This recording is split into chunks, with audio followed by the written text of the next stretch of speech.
Hi, my name is David. Would you like to learn how to make a campfire? Well, come along and learn how to make one with me today. Before we begin, I need to explain which each of these supplies are.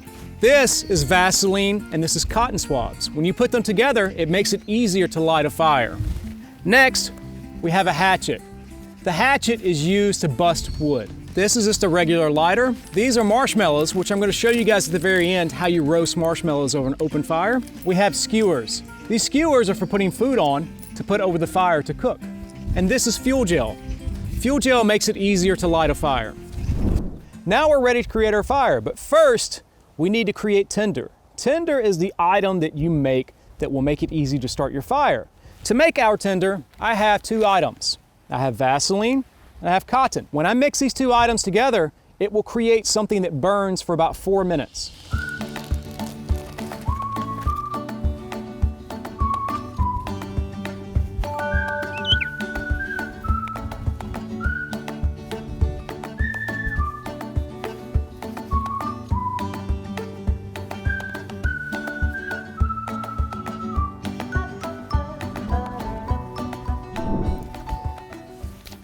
Now that I've created my tinder, I need to take my wood and create a barrier for the wind. It's really windy today, so I have to do something to keep the wind from putting out my fire.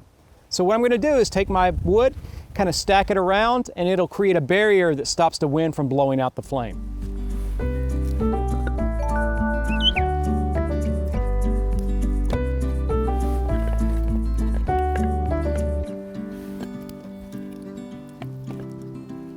Now that I've created a barrier for the wind, I need to create something called tinder.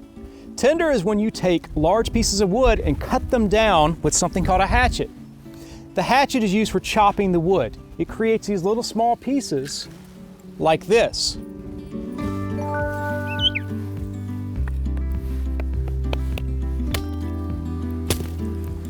When I finish making the small pieces, I take them and set them to the side like this. After that, I take my tinder, which is what I mix with the cotton and the Vaseline, and I get my lighter and I'm going to light them.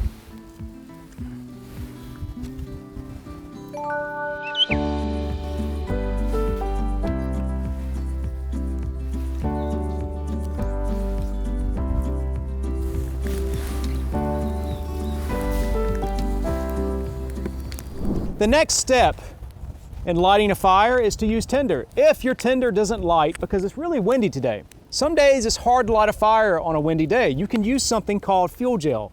Fuel gel is really easy to use. All you do is light the package on fire using the lighter and it will catch everything on fire. But in this case, you can see we had a really good time making our own fire. I tell you what guys, it feels really good. It's a cold day, it's kind of windy. I like the feel of it on my hands. After I finish making my fire, I need to wait a little bit, okay? The small pieces of kindling need to grow and get stronger. After that, I can take my larger pieces of wood like this, and I can add it to the fire. And I can stack them around each side like this, making a teepee, like a temple or a pyramid. Okay. Once I've done that, I wait a few moments, let the fire grow, and it'll be time to have my favorite activity, roasting marshmallows. Hey guys, thank you for joining me today. I hope you use my tips for making a campfire, especially when it's windy outside like today. Remember, use something to create a barrier to block the wind so it doesn't blow your flame. And always carry some cotton and Vaseline with you because you can make many fires by using just a little small container of Vaseline and a little bit of cotton. I hope you go out and have lots of fun activities with your friends, creating memories around the campfire, roasting marshmallows. And I apologize if it looks like I'm crying, but this campfire just keeps blowing in my face and it's making me tear up. It's not tears of sadness, it's tears of joy because I love being around a campfire. So thank you very much and have a great day. Bye.